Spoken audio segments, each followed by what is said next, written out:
Qué bueno.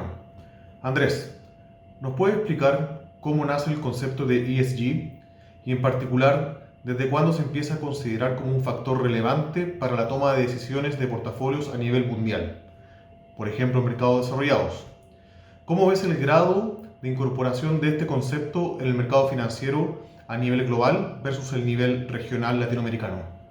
Bueno, el tema ESG, la verdad, empieza a nacer como en los años 60 con el lanzamiento de algunos fondos dedicados, en ese caso, en reforestación y todo eso. Sigue avanzando con los años. En algún momento en Europa se crea una tendencia que se llama SRI, de inversión socialmente responsable, y llega un poco, eso fue a mediados de los 2000, de la primera década de los 2000, y como el 2010, dada la mayor disponibilidad de datos sobre la sustentabilidad de la operación de la compañía, se empiezan a crear índices y empieza a haber una mayor tracción en el mercado, se lanzan algunos productos, ya no solamente en principio habían sido en Europa, después se lanzan en Estados Unidos, empiezan los asset managers, empiezan a firmar el compromiso de los principios de inversión responsable de Naciones Unidas, del PRI, el DG lo firma el 2015, y se empieza por el lado de los asset managers y de los emisores a trabajar fuertemente en este tema.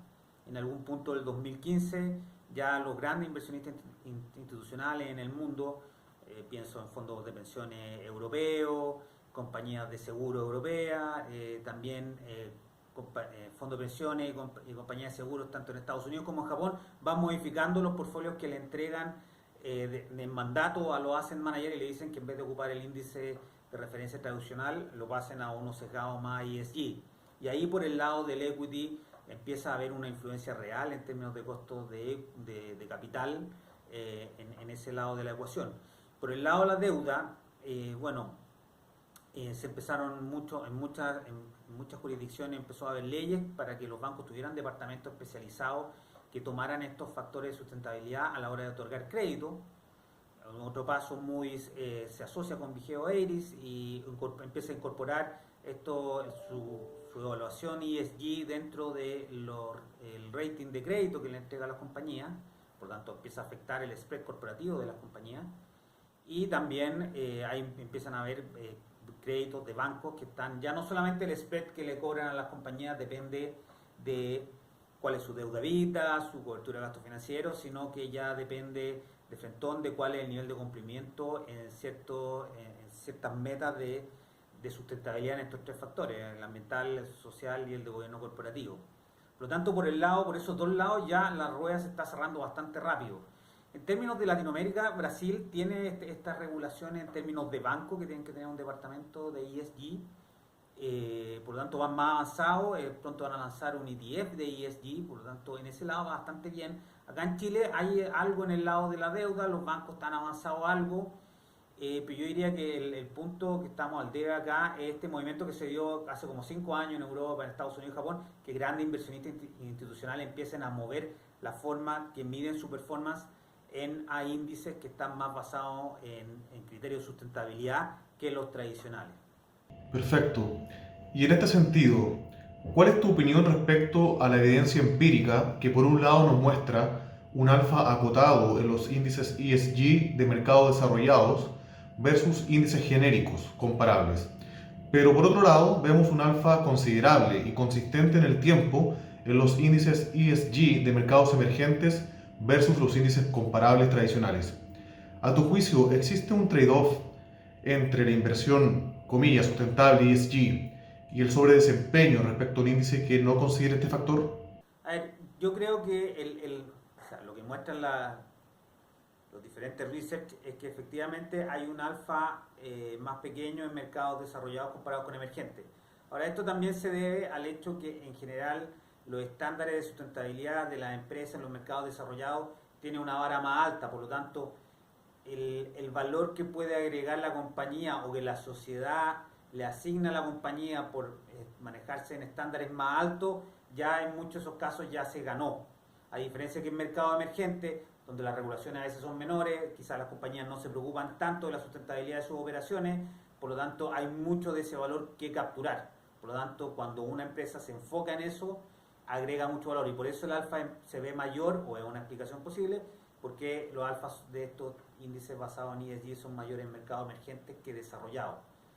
Ahora, sobre el trade-off, yo diría que es una disyuntiva media falsa en el fondo, porque claro, si uno se basa mirando hacia atrás, uno ve que el valor que han agregado estos índices ha sido en mercado desarrollado pequeño, quizás en emergentes un poco mayores, pero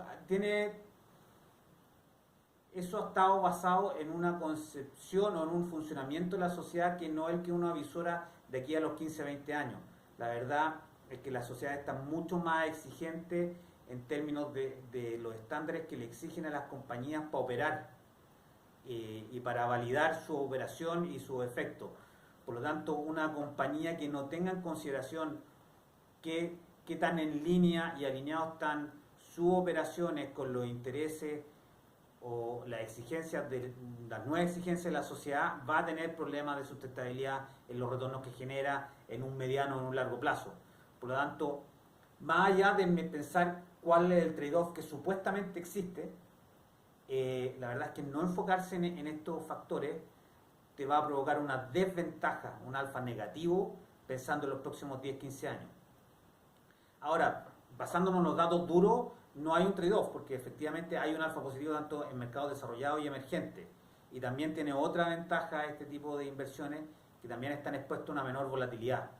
Por lo tanto, yo creo que de a poco, bueno, nosotros venimos manejando un fondo enfocado en acciones nacionales con un enfoque ESG por ya casi cerca de 3 años, y lo que nosotros hemos visto que efectivamente hay un alfa que no ha sido tan grande, pero hemos derivado en el fondo, nosotros teníamos la duda, nosotros teníamos el enunciado de la teoría de que no se sacrificaba retorno al enfocarse en estos pilares, la sustentabilidad en estos pilares.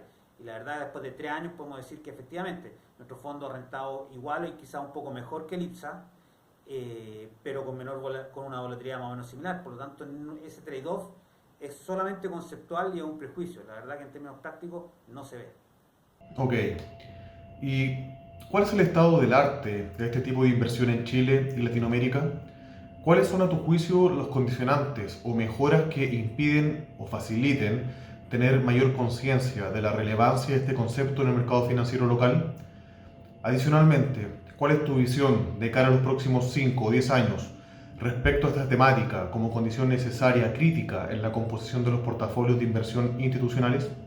Mira, yo diría que el avance en Latinoamérica está muy empujado por el desarrollo que hay en Brasil, bastante relevante. Ahí ya tiene un efecto bien relevante en lo que son créditos y también, bueno, ahora se va a lanzar un ETF basado en factores ESG, hay por allá también. Por lo tanto, tiene un efecto tanto por el lado del manejo de activos como también por el otorgamiento de crédito. Por lo tanto, está bastante avanzado en Brasil. Yo diría que de ahí Chile viene con algo en el manejo de activos. En general hay harto interés de los managers como por avanzar en este tema. Hay poca concreción. Nosotros tenemos uno de los fondos ESG, el fondo que invierte en acciones chilenas basado en factores ESG, pero en realidad no hay otro más. Hay uno que invierte en Latinoamérica, pero no específicamente en Chile. Por lo tanto, en cuanto a productos no se ha desarrollado mucho. Como que da la impresión que los emisores en este lado del mundo, dado su posición a inversionistas institucionales de mercado desarrollado, han avanzado mucho más que los inversionistas y los asset managers locales. ¿Qué creo yo que falta? Yo creo que hace falta una señal de parte de los inversionistas, tanto retail como institucionales, de que este es un tema que es relevante y que piensan impulsar. Porque en fondo, una vez que haya instrumentos, no necesariamente invertir mi opinión, en el fondo, en este momento hay como 6 signatarios del PRI, que es súper relevante y es el primer paso que teníamos que dar. Ahora, el segundo paso es empezar a invertir en estrategias que consideren esto. No, por un lado, porque es lo que va a hacer sentido de aquí al futuro, tal como mencioné en la pregunta anterior, pero sino también porque se le da una señal al mercado. Al final, el mercado del manejo de activos se basa en los montos de activos que se manejan estrategia A o B o en manager A o B. Si el mercado no da la señal de que esto es un tema relevante y que están dispuestos a invertir en ello, la verdad es que vamos a seguir un poco atrás. Entonces lo que yo esperaría que pasara siguientemente en los próximos años es que ya haya un compromiso más real de parte de los inversionistas, tanto privados como, o sea, tanto retail como institucionales, de poder empujar y cambiar, en el fondo, pasar el cambio en la velocidad en que se está implementando. Y yo diría que eso va a provocar cambios en la composición de los portfolios institucionales, pero yo diría que más que el cambio en los portfolios institucionales, las compañías van a cambiar antes que cambien los portfolios. O sea, estamos viendo muchos ejemplos prácticos de compañías, por ejemplo, como en el Chile, que está modificando su activo y la forma en la que opera antes de que el mercado le cambie a ellos. Por lo tanto, yo creo que en términos específicos de activos, de compañía, el mercado se va a adelantar a los inversionistas institucionales, o por lo menos eso es lo que se está viendo. Bueno, Andrés, muchas gracias. Muy interesante el tema. Ya, pues Mauro, un gustazo, nos vemos.